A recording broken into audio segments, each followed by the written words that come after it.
Salut tout le monde! Aujourd'hui, je vous montre comment j'ai imité l'effet aquarelle à l'aide de pastels secs que j'ai retrouvés dans mes vieilles affaires de dessin. C'est une technique plutôt facile dans le sens où le motif n'a pas besoin d'être bien net.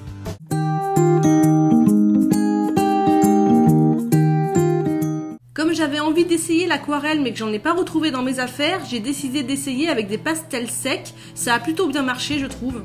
Pour ceux qui connaissent pas, ça ressemble à des sortes de craies de couleurs. J'ai fait une sélection de rose, fuchsia et violet. Donc pour pouvoir transformer mon pastel en aquarelle, je l'ai râpé avec une paire de ciseaux sur du papier d'aluminium. Et puis je l'ai dilué dans une bonne quantité d'eau pour obtenir une matière facile à travailler.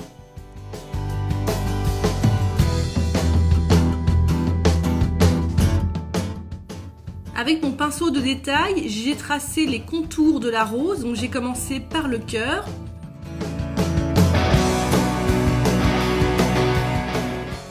Et puis j'ai dessiné les pétales en essayant d'en faire une fois un petit, une fois un plus grand pour varier, pour faire plus naturel.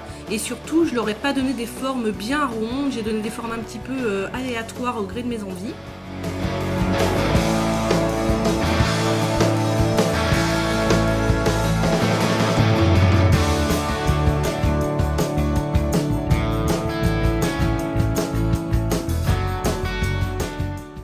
Avec la même couleur, j'ai commencé par remplir un côté du cœur de la fleur, puis j'ai rajouté de l'eau pour diluer un petit peu, et j'ai bien essoré mon pinceau pour venir aspirer l'excédent d'eau.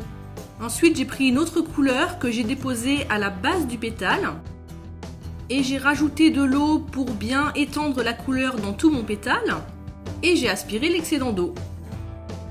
Ensuite, c'est toujours la même technique, sauf que je change de couleur à chaque pétale. J'ai remarqué qu'il y avait des couleurs bien plus faciles à utiliser que d'autres, je ne sais pas pourquoi. Par exemple, celle-ci se diluait très bien, contrairement au parme.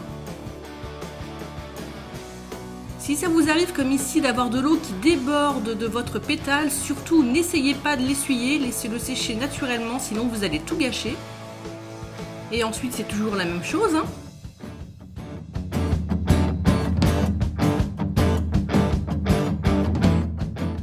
Là, je vous montre un petit peu plus doucement.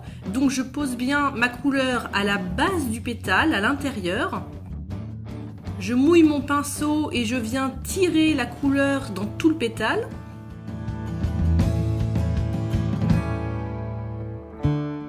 Puis, j'essore mon pinceau sur un sopalin, par exemple, et je viens aspirer tout l'excédent d'eau.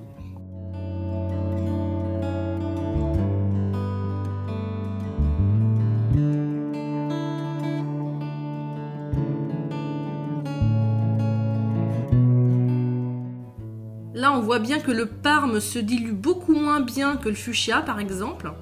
Du coup, j'ai dû tricher un petit peu en rajoutant des pigments, en rajoutant un petit peu d'eau et ainsi de suite.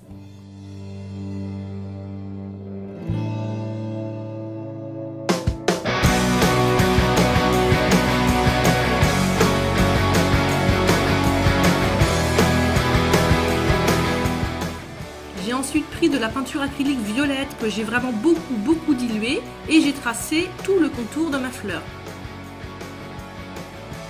J'ai fait des traits aussi fins que possible en prenant mon pinceau bien à la verticale, mais j'ai pas essayé de faire des tracés super nets, j'ai essayé de faire quelque chose de naturel.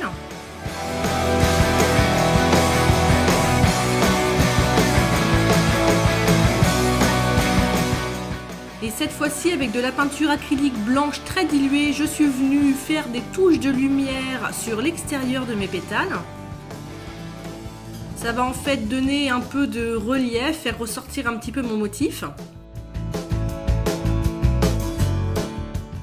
Je le fais sur tous les pétales, mais j'essaye pas pareil de faire un trait très net, hein. Je fais des traits avec des pleins, des déliés, un petit peu dans tous les sens. Ensuite, pour remplir un peu l'espace vide avec du top coat, j'ai collé des paillettes holographiques.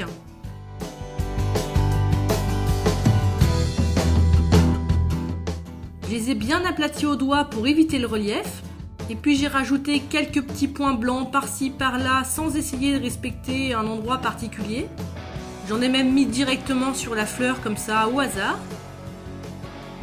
Et j'ai protégé mon nail art avec du top coat semi-permanent pour être bien sûr que ma fleur dure longtemps. Voilà, ce tuto est maintenant terminé. J'espère vraiment que ça vous a plu et que ça va vous donner envie d'essayer chez vous. En tout cas, si vous le faites, pensez à m'envoyer votre photo parce que ça me fait toujours plaisir de recevoir vos reproductions et je me ferai un plaisir moi-même de la poster sur ma page Facebook. En attendant, n'oubliez pas de vous abonner à ma chaîne et de me suivre sur les réseaux sociaux.